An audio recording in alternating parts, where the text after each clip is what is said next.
the sign of a possible unraveling of the world order that was established after World War II, which has made one of the most peaceful periods in the history of the world. McCain's comments come as a brand new NBC Wall Street Journal poll shows more than half of Americans are quite concerned by news that Russian hackers tried to influence the U.S. election. I should note there is a pretty sharp partisan divide evident in this poll. 86% of Democrats say they're concerned about the hacking. 29% of Republicans say the same. But most Americans do not believe that the Russian hacking, in fact, swayed the outcome of the election. Also tomorrow, 538 members of the Electoral College will meet to formally select the nation's next president. Remember, those electors not constitutionally bound to follow the will of the people they represent, meaning the way the state that you voted in actually went, but typically they always do. Some Electoral College members say they're being pressured to go rogue and become so-called faithless electors. Right now, President-elect Trump is projected to have 306 Electoral College votes. 270 are needed to win. I do want to focus, though, first tonight on Senator McCain's push for a select committee to investigate the Russian hacks. This call now bipartisan. Republican Senator Lindsey Graham, as well as Democratic Senators Chuck Schumer and Jack Reed, now all calling for this select committee with Senator McCain. Let's bring in my panel. Betsy Woodruff is a politics reporter for the Daily Beast. Jeffrey Lord is a former White House political director for President Reagan and a Trump supporter. And Mayor Michael Nutter, former mayor of Philadelphia and a Hillary Clinton supporter. Guys, thank you all for being here. Jeffrey, hello, Poppy.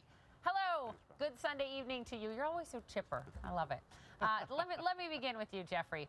President-elect Trump is not one of the voices in this bipartisan group of pretty senior senators who are calling for this investigation.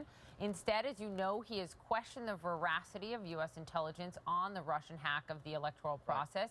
To date, he has not tweeted or said one negative thing about Russian President Vladimir Putin or the hacking. In fact, the last time he had a press conference more than 140 days ago, he actually said, he says in jest, that Russia should hack or try to recover Hillary Clinton's 30,000 plus missing emails. Why is he doing this? What is the strategy, the mindset? Well, I don't know, but, you know, Poppy, a couple things. Number one, I went to the Trump rally when he was here in nearby Hershey the other night. There were 12,000 Pennsylvanians there. I can assure you they did not vote for Donald Trump because they'd been persuaded by the Russians. They voted for Donald Trump because of their views of Hillary Clinton and her party and their verdict on the Obama administration. So they're two separate, Jeffrey, I just want to cut you off because they're two separate things. I mean, as I just said, the polling shows that most Americans don't think Russia actually swayed the election. What I'm asking is why the president-elect has not once addressed or taken on Putin or Russia or the Kremlin and said, stop messing with America's elections. Poppy, I hope he would do it, and I'll tell you why. He sent out a tweet the other week in which he said that people had, he would have won California or New York if people who were not citizens had not been allowed to vote. Now, it doesn't make any difference whether you're Vladimir Putin or whether you're an illegal, an undocumented immigrant in America or a non-voting citizen of this country and you vote, and there have been all kinds of studies that show this does in fact happen. So I think the whole thing should be pulled together, Jeffrey, and let's investigate it all. Why are we going down that? Why are we going down that road? I mean, he also said that millions of Americans voted illegally, you know, for Hillary Clinton. Well, we don't know how many. There's no evidence to support that claim. Mayor Nutter. We do not know how many people voted illegally. We do not know. Let's find out. We don't know a lot of things, and that doesn't mean you throw them out there as could-be's. I mean, come on.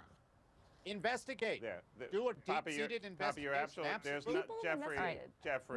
Mayor Nutter, jump in here. It out. Come on. The campaign is over. You don't have to adhere to all the talking points. Yes, and you lost, Mayor. There are two facts here. No, Jeffrey, you're actually wrong. Donald Trump said what he said with not one shred of evidence and has yet to produce any. But CIA's Mr. Brennan, DNI's Mr. Clapper, and the FBI's Mr. Comey have all agreed that Russia did interfere with the overall electoral process. And it is absolutely wrong to say that somehow the leaking of certain information, the activity that they were engaged in, didn't have some effect on some Americans. I'm not talking about machines or anything else. And so there are no facts from Mr. Trump about who There's no facts from them possibly either. who didn't have the right to vote versus the intelligence agencies in agreement collectively Well, then, Mayor, that why there don't they was actual Betsy, interference if- by the let Russians me get Betsy in in here. the American electoral process. You guys, let me You bring can't Betsy deny in here. that. Betsy, Mr. is it Trump Betsy? doesn't want to. Betsy, what do you doesn't want make to of the insult his friend fact Vladimir. that the president-elect has not joined this chorus for a select committee to investigate this, has not been vocal about the hack, in any way? It's weird, and it puts him out of step with the conventional view within his own party about Russia and about how the United States ought to relate to Russia, what the U.S. ought to do to push back against Russian incursions against sovereign nations in Eastern Europe. That said, I think this whole question of how much influence that Russia had on the American election, one really important fact here is that all the operations that Russia did that we know about were sort of nationally targeted, right? Russia wasn't telling Hillary Clinton not to go to Wisconsin. Russians weren't door knocking in Pennsylvania. All the intel and the hacks that they pushed would have affected all American voters. Despite that, Hillary Clinton still won the popular vote by upwards of 2.8 million votes, which would suggest, I think, potentially that Russia's efforts might not have been as effective as some That's folks in the Democratic Party are saying. Let's listen to how Effective or not. incoming White House Chief of Staff Reince Priebus responded when he was asked about this morning on Fox News Sunday.